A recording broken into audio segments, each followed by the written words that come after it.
Hello and welcome to Undercommon Taste. This is a podcast where we create and discuss homebrew content for tabletop RPGs. The cost of preparedness, measured now in gold, later in blood. I'm Ian Woodworth, and I'm joined by my co-host James Daly. Today we have a special guest, Lewis from Dead Channel Studios, to talk about his newest project, Caravans, a 5e camp running module. Lewis, welcome to Undercommon Taste. Thank you for having me. It's a pleasure to be here.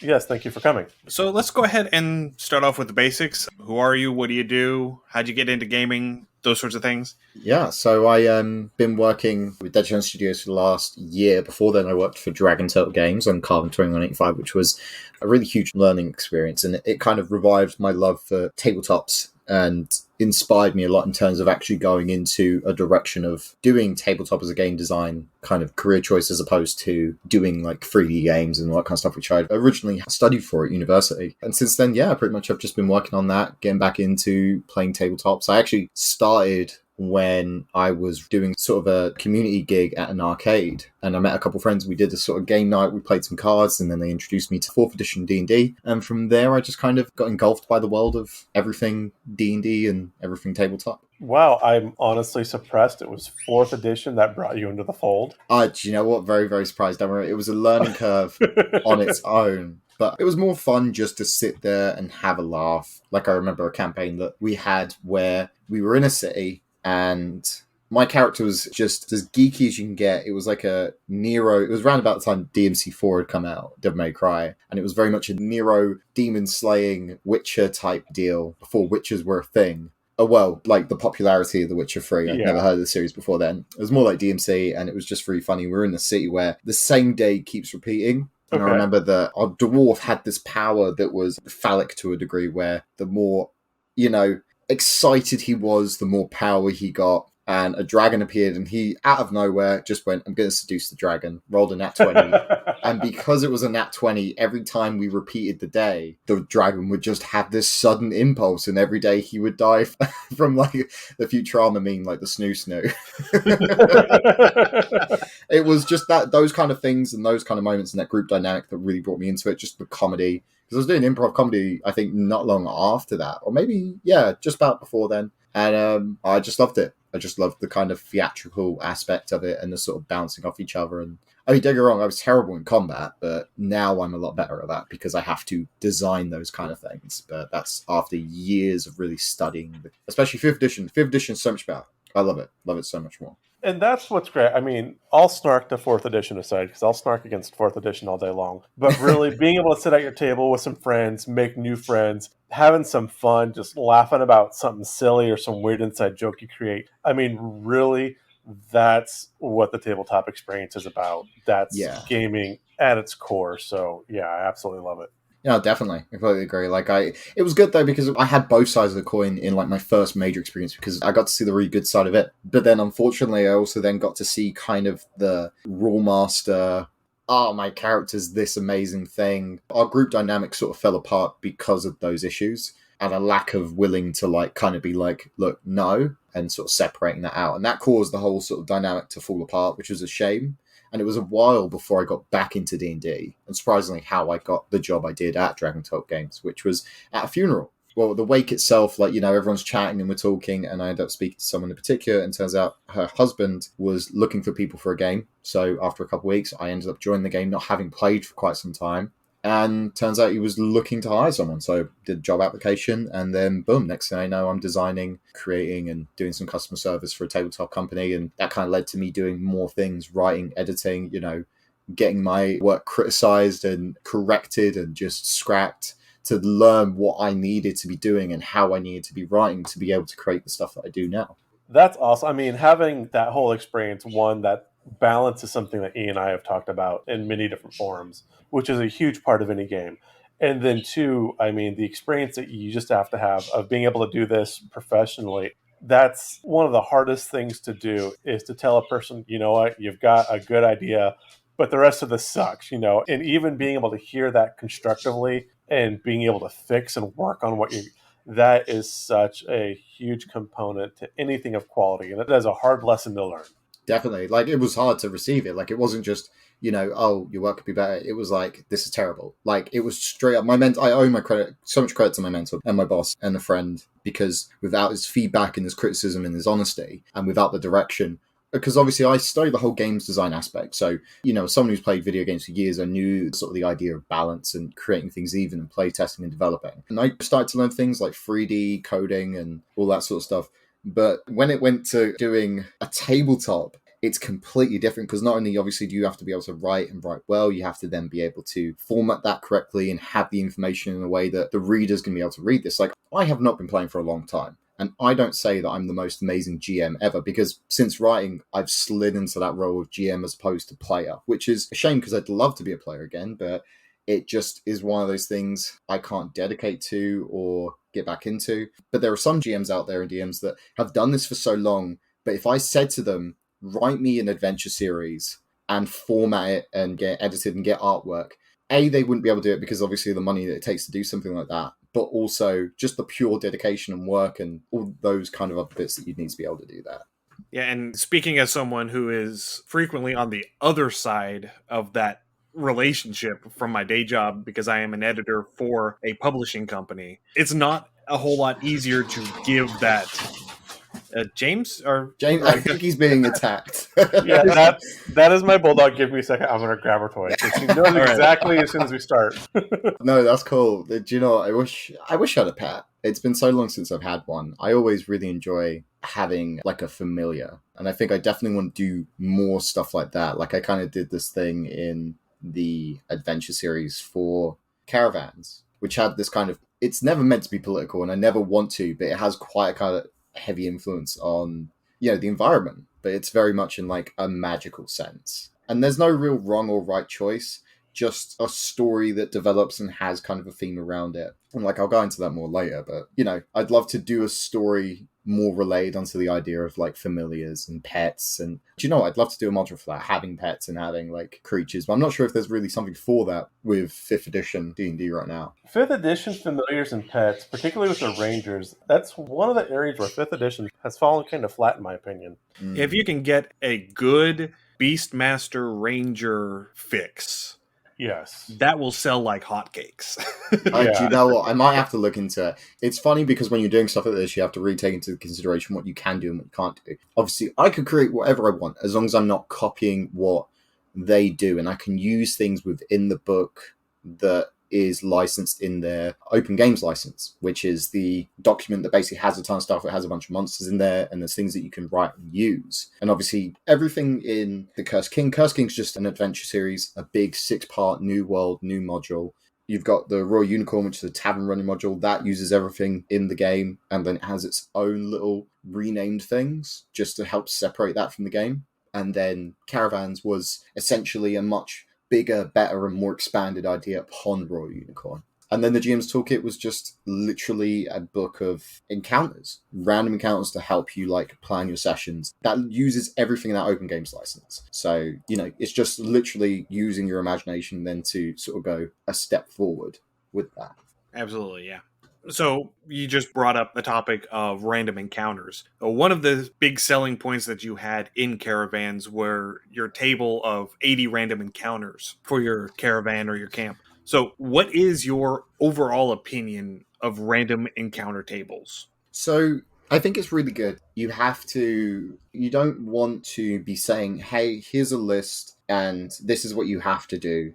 Like, a list like that should sort of be a case of inspiration. So, like, if you look in the GM's Toolkit for Random Encounters, we have the 100 misadventures. And that is just literally plot points for the game, so that, if you're like, you need a story point or you need to create some side quests on the fly, you have that little starting point to get you going, and then you take the rest from there. So things like that, that's what they should be. And you don't really need a lot. Like, we did 80, and we were sort of thinking about how often events occur in the system. So, like, the 80 random events that you have there are things like, the camp floods, bandits attack, a sickness hits the camp, like all those kind of things. We realized when we developed the turn order, so the way Caravans works is you build your camp, you have your NPCs, and each week you have a turn order for things to happen. So this way, it's easier for GMs, and then players know what their kind of order of events are. So it helps to kind of keep that timeline sort of well aligned, and you've sort of always got the same sort of routine going. So everyone's familiar with it. But an event will occur once a week, and obviously GMs can choose to do more than that. But the idea is you should only have one a week, because they can have big penalties to like the health of your NPCs, the morale of your camp, the amount of gold you have, damages to your upgrades, or even like a couple really nice positive bonuses. And we literally realized that we have probably hundreds of hours of random events to happen. You'd have to be frequently going back to your camp to have a random event. So like the idea is you go to your camp, you do your week, which is like 10 days in Forgotten Realms, and then you go off on an adventure. An adventure could be anywhere from like 2 to 4 sessions before you get back to your camp to then do another random event. So one event every 4 weeks, and we've got about 80. So you can imagine we kind of went overkill, but there's nothing wrong with that. It just means we have to develop a lot of ideas. Future Ian in post-production here. This is the part where James's Wi-Fi card decided to stop working for a few minutes, so the question didn't make it into the recording. To avoid the awkward start without context, we asked Lewis to explain what the QPS system he uses for Caravans is and how it works. Okay, so QPS is what Caravans uses. It basically means quality, prestige, and supply. We still use the core aspects of like, your strength, dex, intelligence, charisma, and wisdom, but we only use the dexterity for your quality. Your supply is based on intelligence, and charisma is your prestige. It's basically how well you're using the camp, how well is the camp made, and are you using it the best way possible. And that will determine your success in your NPC's ability to do tasks. Because as opposed to giving them constitution, armor class, health, all that, you only use the quality, prestige, and supply from the system we've created.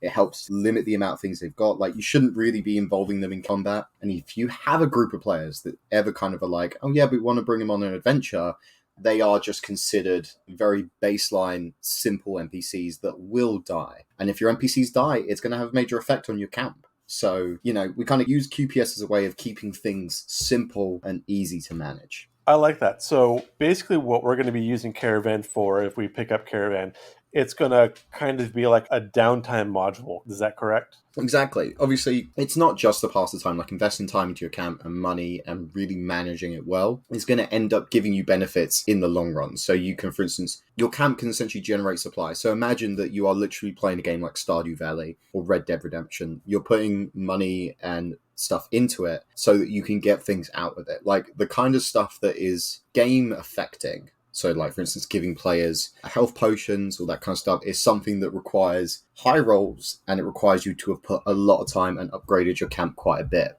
But once you've done that, you've essentially got a self-sufficient and self-creating tool. And that was the idea with, for instance, the Royal Unicorn. The Royal Unicorn was just a way for the players to generate a constant inflow of money. So if they wanted to go on a personal quest, the GM didn't have to give them money for that. You could be like, well, you go back to your tavern has generated this much over the course of so on and so forth.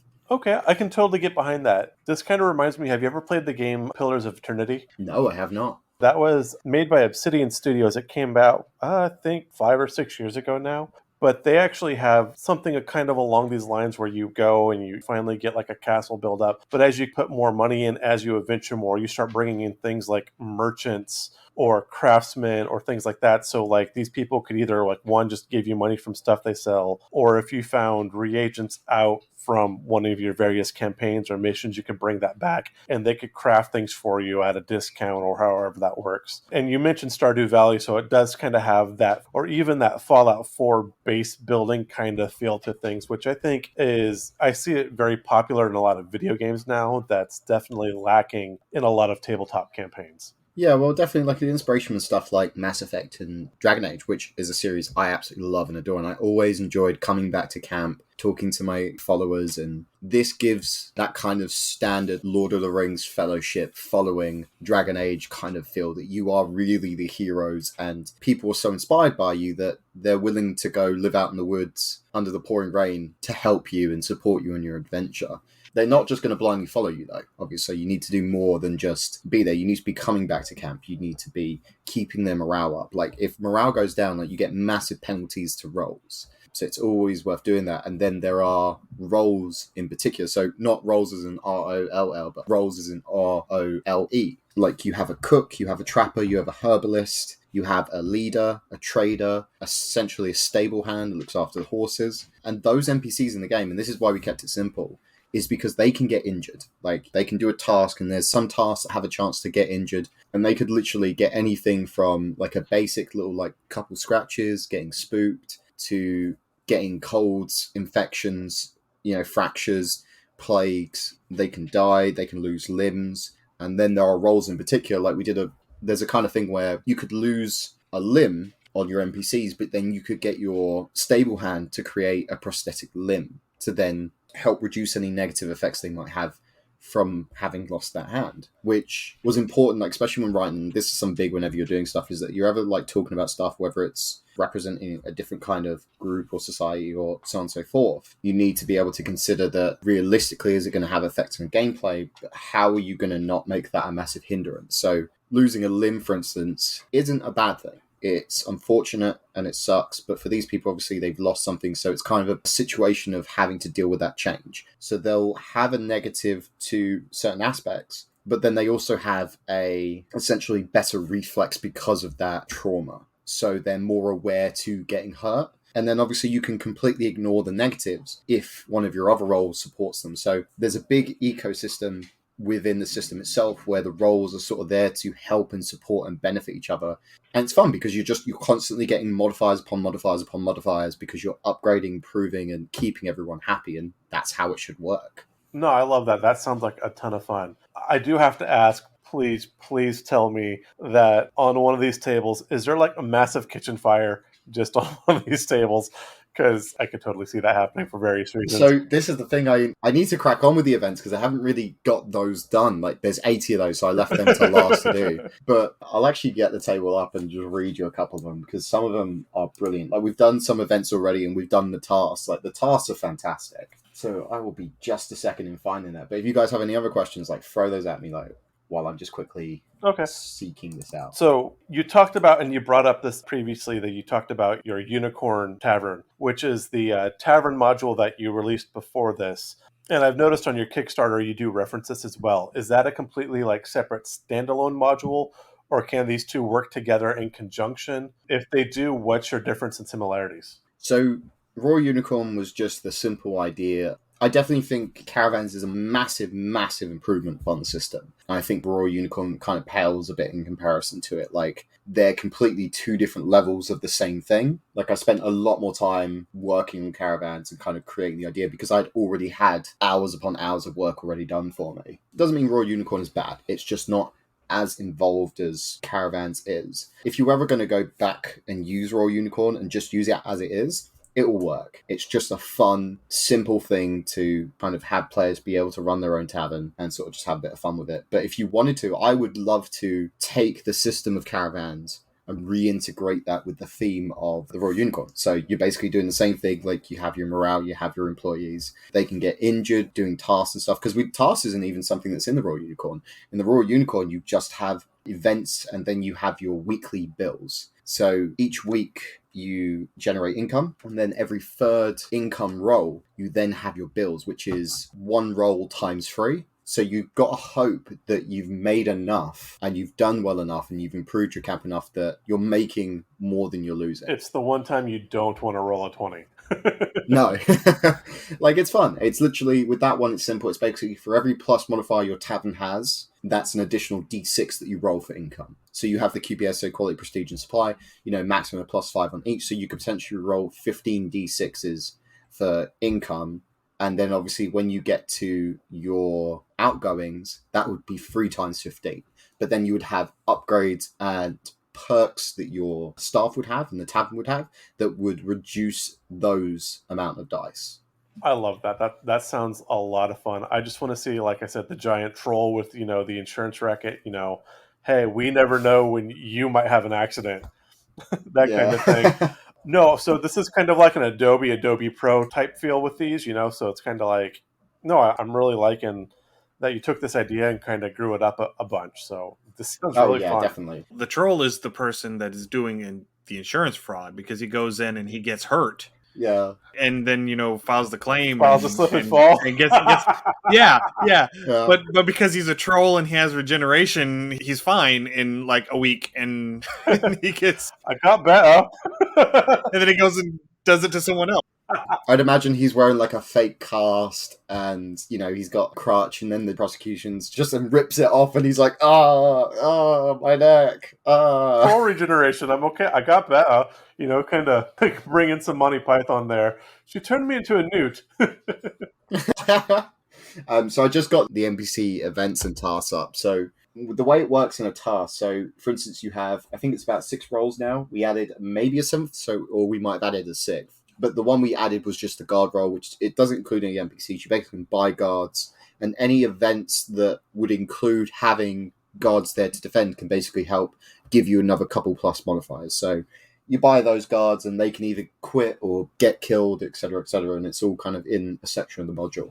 But say, for example, you assign someone to the cook. So the cook has a bunch of roles for its task that you need to beat, and the cook is very prestige orientated. So anyone can chop carrots and vegetables and put it all together, but it's really kind of knowing the chemistry of the cooking and really being able to put that together and give people an experience, with the dish. So that's why we kind of went with charisma, because we're like, it's the quality of that stuff. But the tasks you can do, so when you start off, you do things like a daily meal prep. And the effect of a daily meal prep is that for 1d4 days, you increase morale. So you'd roll a d4 to see how many days the cook will cook for during that week, and then roll a d6 to see how much you're increasing the morale pie per day. You need a 12 or higher to beat that, and then we have something in particular called the levels of success. So it's not just there's a DC and that's it, and if you do 20, it's really good. It's how much higher than that DC can you do. So if you do 3 or higher, so 15 in this case, the morale increase would be even further. Then when you get to 6 or higher, it would be even more morale per day. And then obviously if you get a 10 plus, you get the most amount of morale increase you could possibly get. But some of my favorite ones are stuff like Desperate Times, Missing Person, and the Special Stew. I'm going to ask you, what do you think a Desperate Times and a Missing Person is going to be? So, well, that's going to be the Special Stew is what it's going to be. I was going to say, you're in England, so I don't know how well you know about American history with the Donner Party, but that's the first thing that comes to mind for me. Okay. Yeah. So the Donner Party, they were traveling out west, got caught in the mountains, and basically the party wound up eating each other. Okay, do you know what? Very good attempt. So basically you have your supply score, so when you come back in a week, basically if you're not there, like say over the course of 2 weeks, essentially the camp is self-sufficient. The GM doesn't have to worry. The only thing that may get affected is the morale if you stay away for too long. But your supply score is basically you get like a supply check each week, and every NPC you have is another D6 of supply that gets used up. So that's like food, medicine, miscellaneous bits and pieces. It sounds like a nice car. So with Desperate Times, the camp score has to be 10 or below. And in this game, we've done so many playtests now that it's so easy to just get a huge amount of supply and then suddenly lose all of that supply. So supply score has to be 10 or less, and the morale has to be less than 50. One of the NPCs will sacrifice a limb to feed the camp, and this increases your morale by 5d6. Oh, wow. And then obviously, you can increase the morale further. I'm also probably going to add like a small supply increase to that as well. But there's one that's sort of less voluntary, which is Missing Person. So one of your NPCs goes missing, murdered by the cook, but the supply score increases by 20. Failure results in a murder morale drop and the NPC leaves. So if you do certain things, people will respond to it in certain ways. And obviously it's down to the GM to kind of decide what that is. But like with the morale system, if you murder, exile, you get an accidental death, theft, conspiracy, blasphemy, necromancy, rebellion, or breaking the law are actions that will have huge reductions to your morale, which is super important. Oh, I totally want to do a blasphemy necromancy roll. That just sounds so much freaking fun. That is so you, James. Well, that is just so you. And Special Stew is just a really good example of how the economy and ecosystem, I use ecosystem as a word of kind of like explaining how things affect other things. But to do a Special Stew, it requires the trapper to acquire the very best task that they have, and you also need to have the fine cooking gear upgrade. The trapper basically finds some like really special meat and manages to coax it into a stew that increases the morale like by a huge amount. And it's one of the best morale increasing things that can basically take your camp from miserable to happier than anyone's ever been. But it requires you to like upgrade and to get another successful role, and your NPCs can only do one task per week, because obviously some of them could take several days to do. So you have to really kind of think about what you're going to do.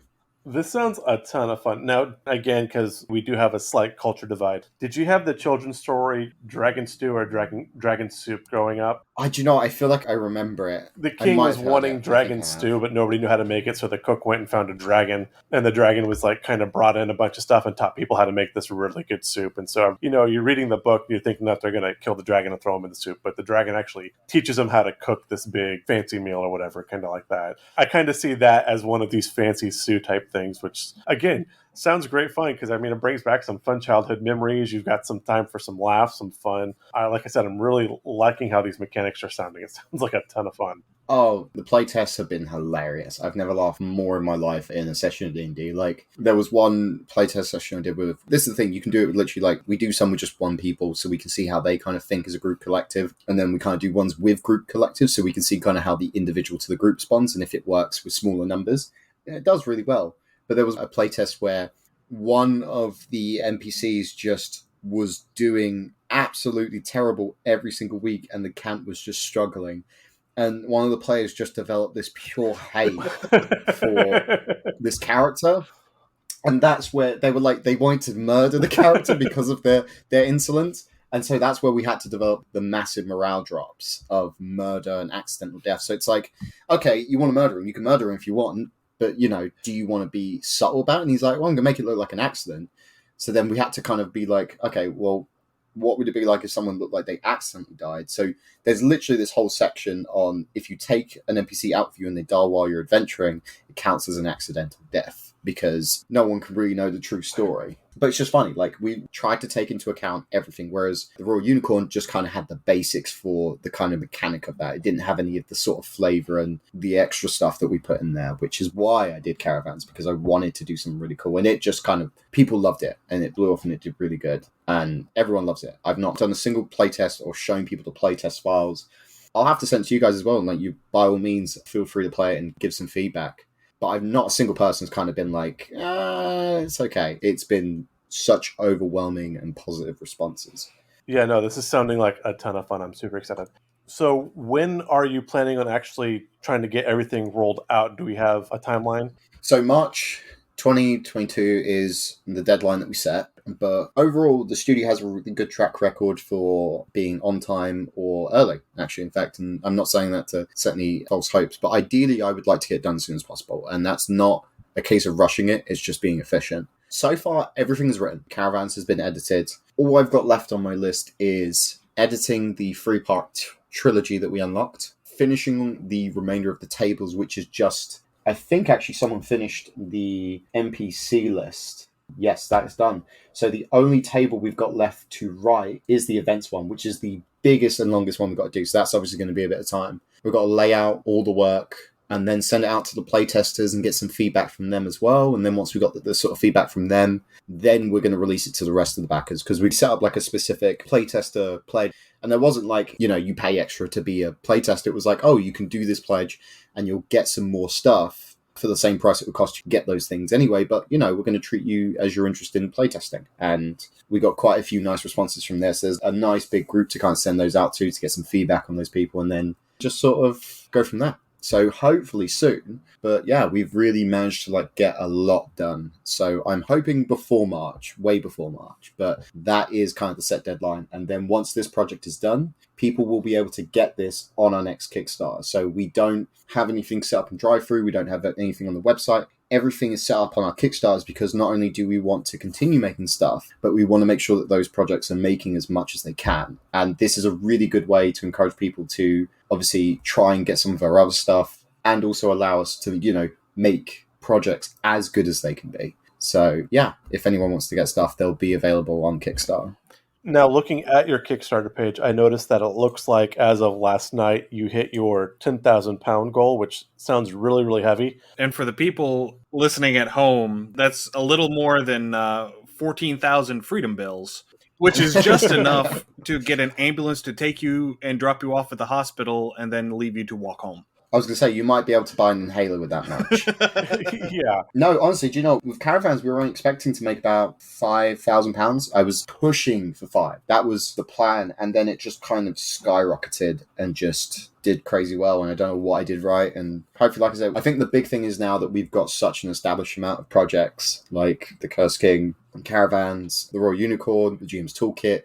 Like, there's a nice collection of stuff. And I think it's nice for people when they back, because we like to... Some people said to me, like, for instance, with the lowest budget we have, it's quite low. It's less than, like, 20 quid. And some people said to me, like, for instance, oh, you know, you should make it a bit more. And I mean, yeah, but I'd rather make it affordable to people, because obviously I know, especially with Kickstarters, you know, you back 1,000 things, you forget, and your situation changes, and then obviously, you know, you either need that money back or you can't, and it really sucks to be in that situation. But I'd rather do it so, like, you know, people can pledge as little or as much as they want and still get a lot of stuff. Like, especially when we finish, we've got all this stuff that's already made, and people get that straight away. Like, we send that out as soon as possible. And you can see with the updates that we had recently, we updated saying, you know, oh, we've sent out stuff. And then we got loads of comments at one point where people are like, oh, I didn't get anything. We're like, right, we're on it. Yeah, I noticed that. That happens. Yeah, there's a few. It always happens with emails, especially because obviously I do everything myself. So it's so easy. And there's a chance like I might have missed things or just missed the odd person. Or it might even be that we have the wrong email. But yeah, so far, like, we've got it sorted and everyone else seems fine. And you know what? It'd be nice to know that people are out there playing the stuff that we make and really having fun. And like I said, yeah, I will definitely send you guys the playtest file with everything that's up to date at the moment, so you guys can have just some fun with that.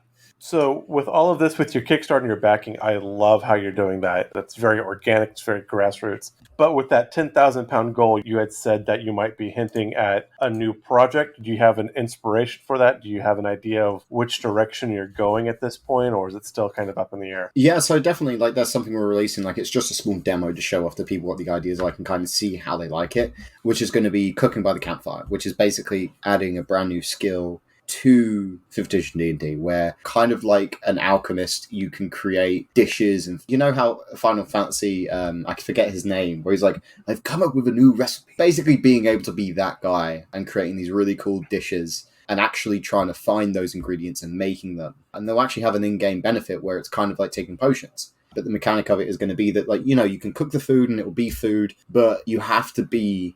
I can't remember what the anime is called, but there's this anime where he makes food. I've never watched it, but I know of it. He makes food so good that people's clothes fly off. Oh, that's impressive. I've seen clips and I never watched it, but it makes me laugh so much.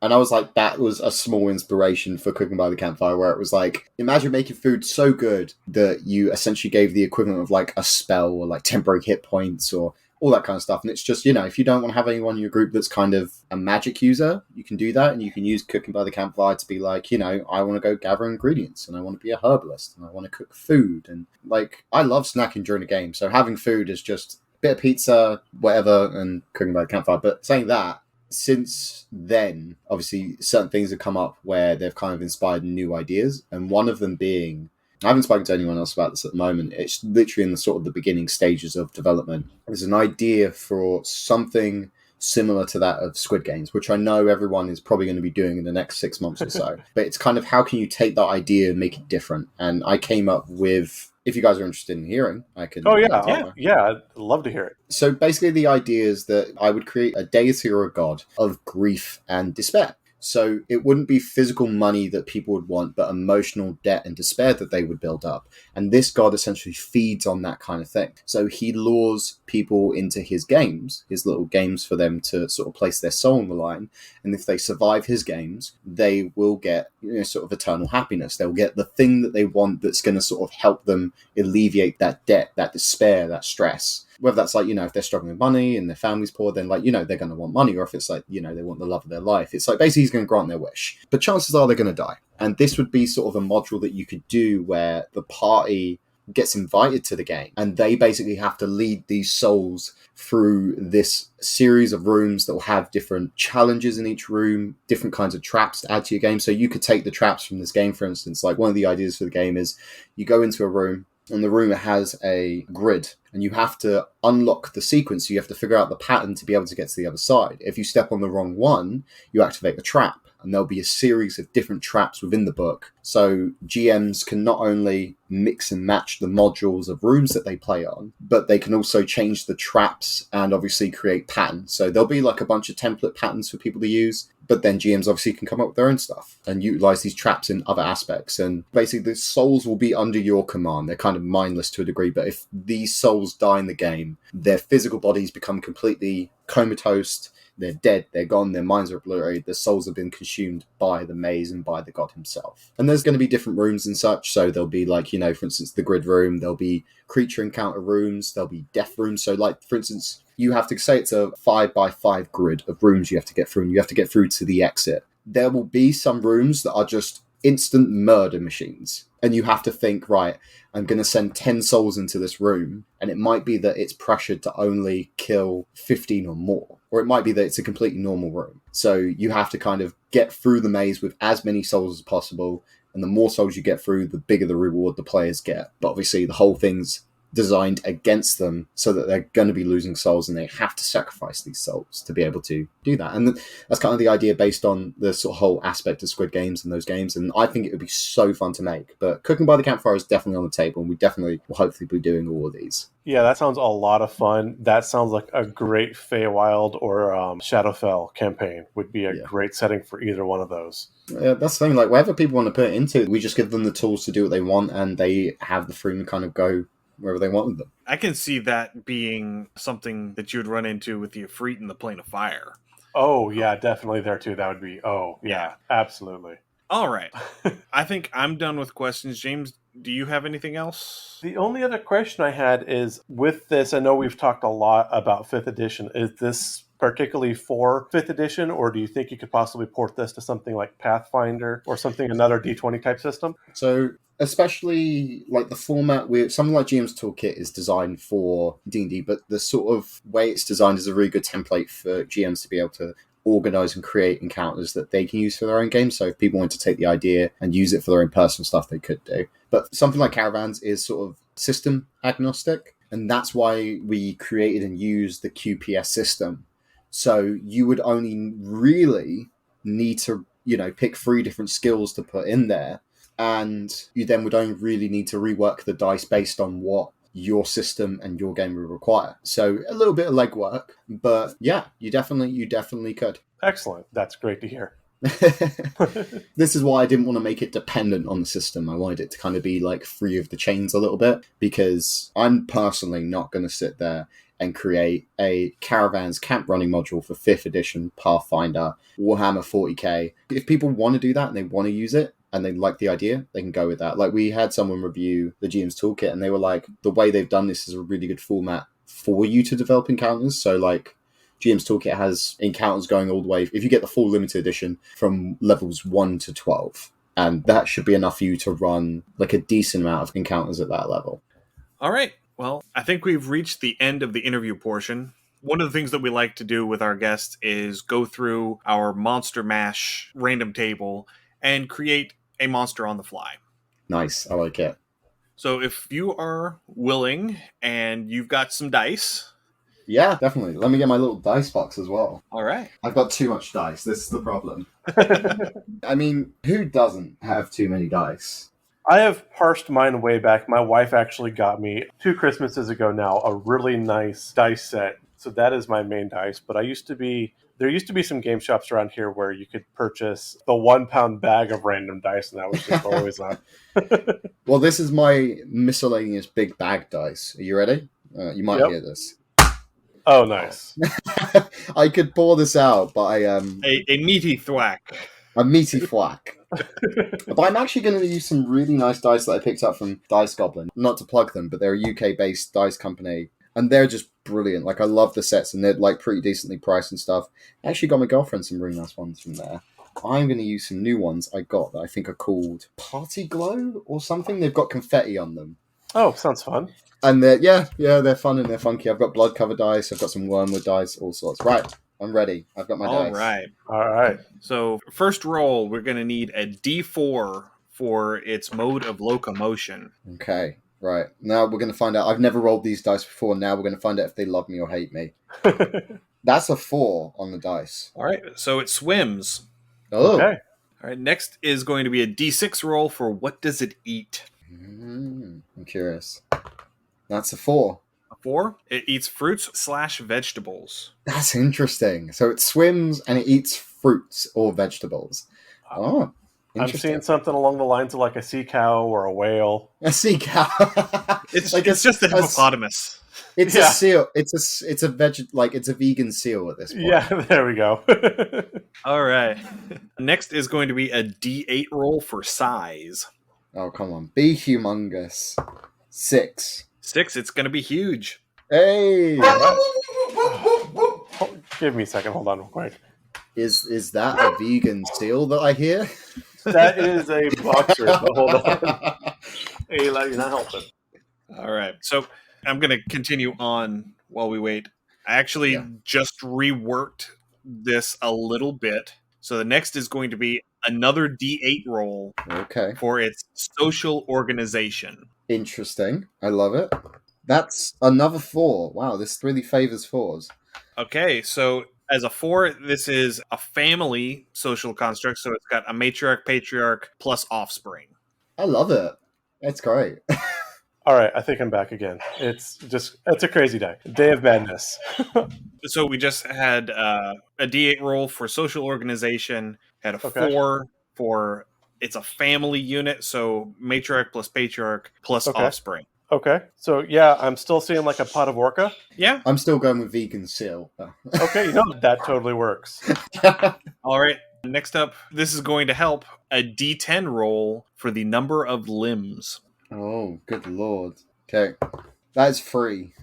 3? Okay, it's got 3 limbs. No, I'm still liking this. You got the fin, you got the flippers. Yeah, no, we're rolling. It's an up OTM. Yeah, with its 3 legs. All right, next up is a D12 roll for method of defense. Interesting, right? This is going to really mix things up. electric eel.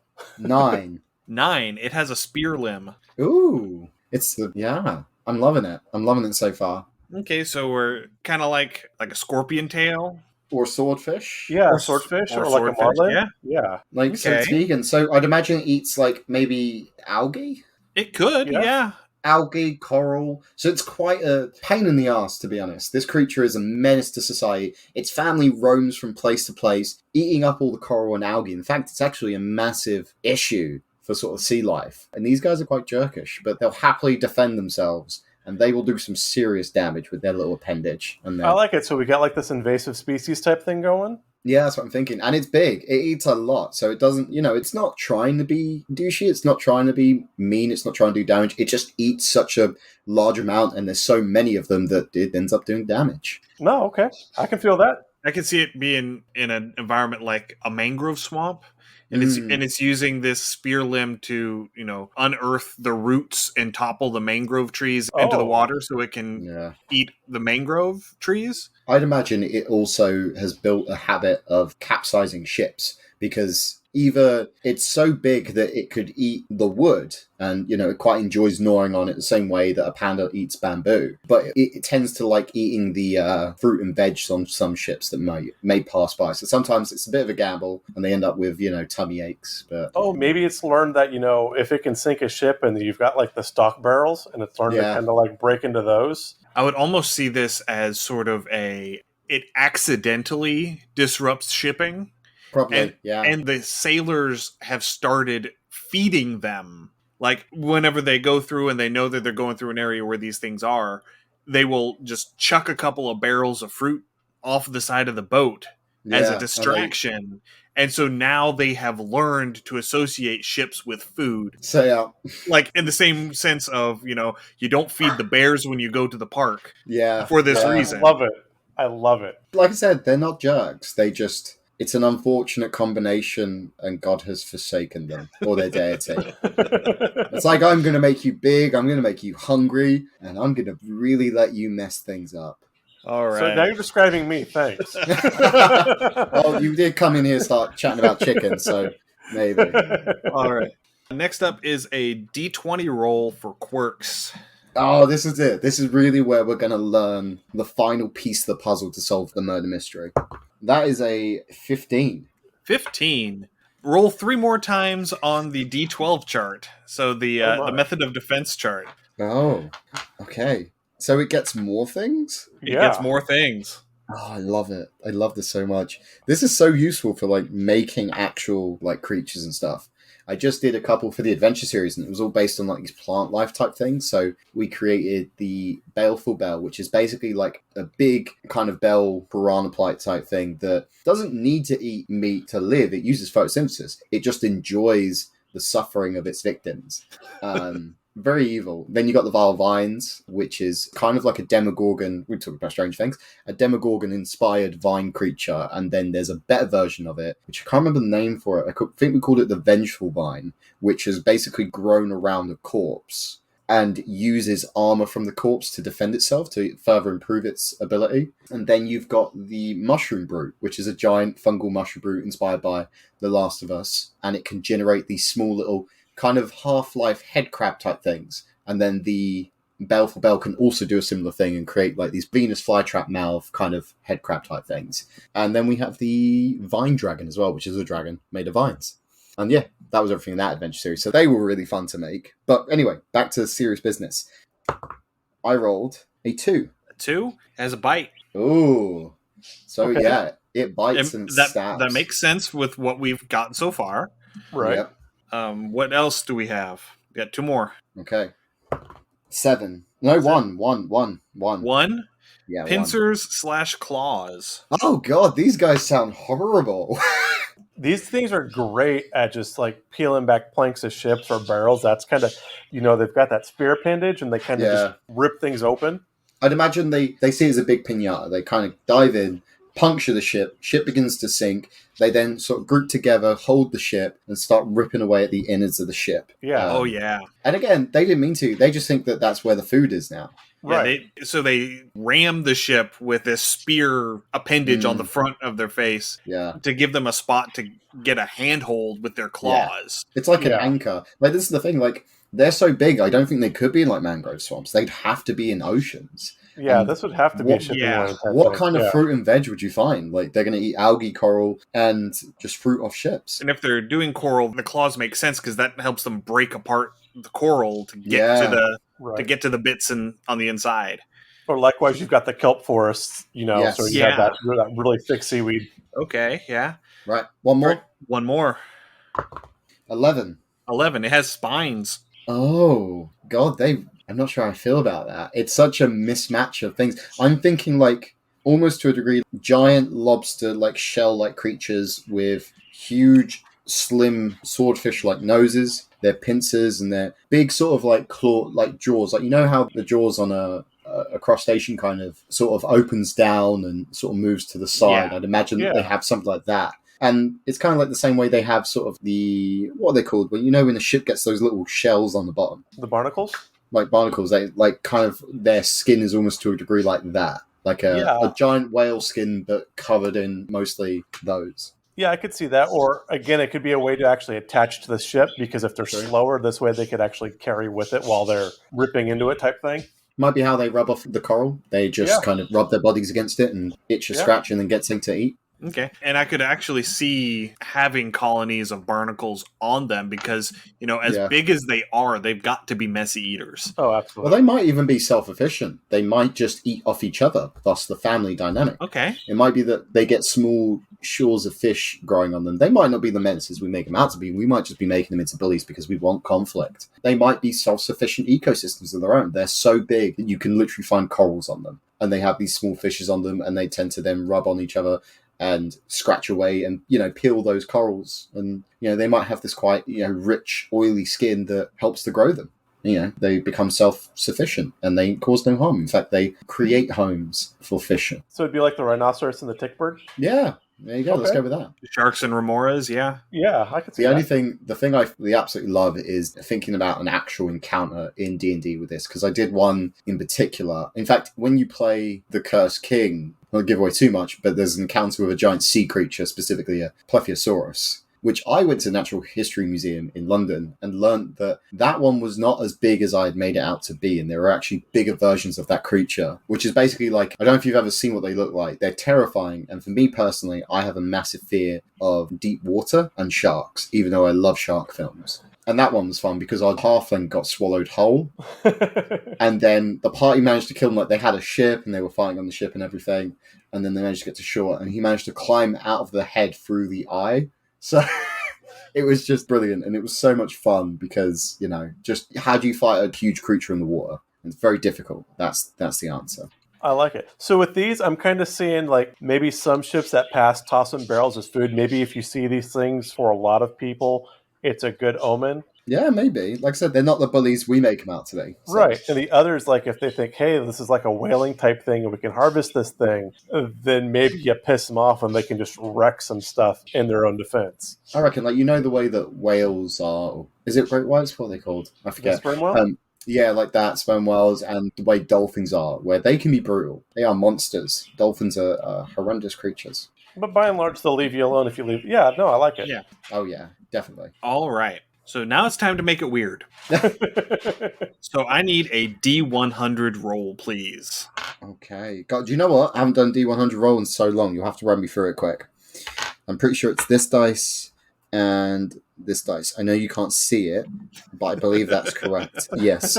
Hey, do you know what? I don't really ever do D100. I tend to just do times because I'm a lazy GM like that. 73.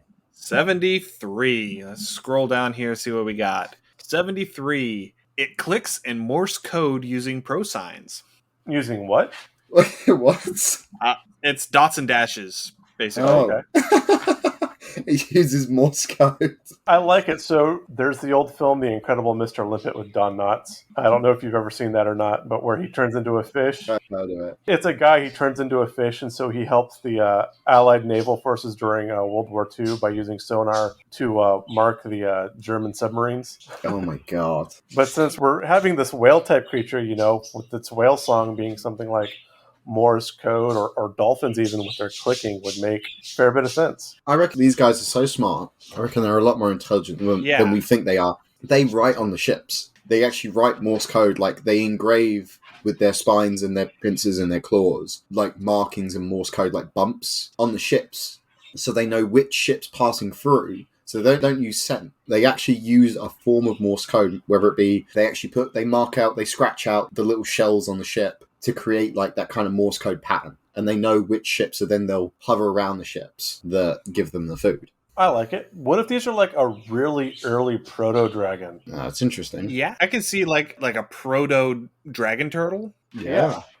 Okay, I like where this is going. But yeah, and now that we've got this, they're using language, so that implies a much higher level of intelligence than I was originally picturing. Yeah, I was thinking dumb, young, and fun was kind of my go with it. Now, to a degree, I'm thinking like Mass Effect Leviathans. You know? Yeah, I like can see they're that, very wise creatures, and they're kind of like, again, like you said, if they get attacked, they are destructive. But if you leave them alone, they are very kind and understanding creatures, and they will probably guide lost ships back to shores. Yeah, absolutely. That could be why they're considered a good omen at times. Yeah, and it would also imply a very long life cycle. So that makes sense with their size, you know, why they stay in family units, because they may live 400 or 500 years. And so they might only have one child every 30, 40 years. And so we now have the conversation of which is the dominating of the family, the apex, you know, the silverback gorilla of the group. Because we've got that now. They fight. They will challenge one another and sort of take the hierarchy, because that kind of hierarchy in the animal kingdom doesn't just mean that they're, you know, mum, dad. It's kind of like roles to a degree. Like, have you ever seen how gorillas will take young and raise them as their own because they want to? Okay. So it's more of a chosen family than an actual genetic family sort of deal. Yeah, I think that'd be fun. Because, like you said, they live so often, so they probably don't need to. So there's probably so many of them have existed for so long. Okay. And so I'm going to do one more D100 roll. James, do you want to do this? You want me to do this? I'll go ahead. If you don't mind, I just have an online dice roller, but I can go ahead and do it. That's fine. Yeah. I've got 34. Hey. 34. Okay. wears a tiny business suit and carries a briefcase. Briefcase contains 1d6 more of the creature, one size category smaller. Well then. Okay, so we just threw all sense of propriety out the window. We have ventured into the absurd. We were doing so well. We were doing so well. We just took a full running leap into Hitchhiker's Guide. Yeah. Hello there. Do you happen to have any? I mean. But I mean, You're just like, imagine sailors on the ship just sort of looking, going, Captain, there'll be a giant businessman here. No. Wait, I like it. I can salvage it. You can salvage it. I can salvage it. Who's to say business clothes has to be human? These things are very obviously intelligent. They're long-lived. Maybe their quote business attire is within some sort of like algae or coral or kelp. So they are obviously a sentient race because they have language, they talk, they communicate. They're just so like they have the way... some sort of garb. Yeah. Yeah, that's it. Okay. Yeah, cool. We can stick with everything we got, except they have... Yeah, but how do you explain top hats? I feel like the suit and bow tie, yes, I completely get. But top hats are very like... It's a squid. It didn't say anything about a top hat. It just says a tiny business suit and carrying a briefcase. Suit. I guess that, yeah, they just have that kind of algae pattern over them. So yeah. I'm picturing this. This is an extra planar creature. This is not native to the plane of existence that it's from. And its briefcase... What is in its briefcase? It said that there were smaller 1d6 creatures. More of the creature, one size category smaller. That's where it keeps its kids. Yeah. I mean, it's a portal to its home plane. And it's gotten too big to go back home. Okay. But, whenever they find a place that is suitable to establish a family, they open up the briefcase and their kids swim out. And I like it. Or maybe that's how they colonize a new area. Exactly, yeah. Yeah, no, I like it. It was a bit of a stretch, but I think we salvaged this one. We definitely did. Excellent. Okay, so just a quick recap. It swims, it eats fruits and vegetables, it is huge sized, it has a family social structure, it has 3 limbs. One of them is a spear limb, but it also has a bite, pincers or claws, and spines. It uses Morse code to communicate, and it has a tiny business suit and carries a briefcase that carries 1d6 more of its offspring. It's too perfect. What are we naming this thing? Yeah, exactly. What are we going to call it? Gina Lopahos. All right, I've got nothing better. I just imagine Gene is the guy who discovered them, and he decided to name them after himself. That works. All right. Well, that was a ton of fun. That was a lot of fun. That. It's always my favorite part of the show. Yeah, definitely. That was really great. I might even use that kind of format to kind of help me with creating stuff because it's fun. It can definitely get weird. It can definitely get weird, but it's a good way to start. Yeah. So, real quick, before we get into the self-plugs, another thing that we like to do when we have a guest on is to have our guest give someone else a shout-out, someone else in the community, be they another podcaster, an RPG creator, an artist, a musician, someone who inspires them, who they think deserves some extra credit. Who would you like to shout out today? So, let me get his Twitter handle out, because he's absolutely phenomenal. He's been a massive support since I started kind of doing my own company, and he's just been so great to work with. Dungeon Mr. Ty, aka Timor, who's actually got some interesting stuff in the works at the moment of his own making, and I'm kind of really excited to see what he brings out. I know he's going to be working on a new game soon. So he's taking a whole big step ahead of me. Like, I started off with just writing adventures and modules. He's going for his own game. I don't know too much. He's not told me too much information, but definitely go check him out. I'm just trying to find... Dungeon Mr. Ty tends to be his handle for most things. I just would like to actually give you his Twitter. Here we go. So at Dungeon Mr. Ty is his handle on Twitter. So go check him out, follow him. And Adventure Slang is going to be a really cool production company. I'm looking forward to seeing what they do. All right. And so now is the time for you to plug you, because that's what we came on for, and we want to end with a bang. So tell us your socials, where we can find you, where your projects are, the whole 9 yards. Awesome. So you can go and follow me on Twitter We can follow the company, Dead Channel Studios, DCS RPG, nice and simple for you. You can go to our website, www.deadchannelstudios.com. And most importantly, go onto the website, go follow us on Kickstarter, and you'll be updated when projects go live. You can follow our mailing list. But most importantly, maybe Kickstarter is the best place to go, but definitely our website. Go to our website, all the links are there that you'll need. And yeah, we'll definitely be working on some awesome stuff in the future, so go and check that out. All right, Lewis, thank you so very much for joining us today on Undercommon Taste. No, thank you guys for having me. This was really, really fun. Yeah, no, I've really enjoyed it. Thank you.